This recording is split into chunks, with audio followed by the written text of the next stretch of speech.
கர்த்தருக்கு சோத்திரம். இன்றைய வேதவசனம் 1 கொரிந்தியர் 1ஆம் அதிகாரம் 9ஆம் வசனம்.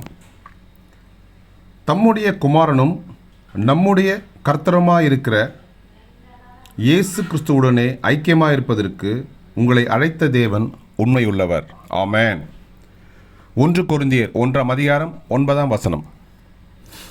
தம்முடைய குமாரனும் நம்முடைய கர்த்தருமாயிருக்கிற இயேசு கிறிஸ்துவுடனே ஐக்கியமாக இருப்பதற்கு உங்களை அழைத்த தேவன் உண்மையுள்ளவர்.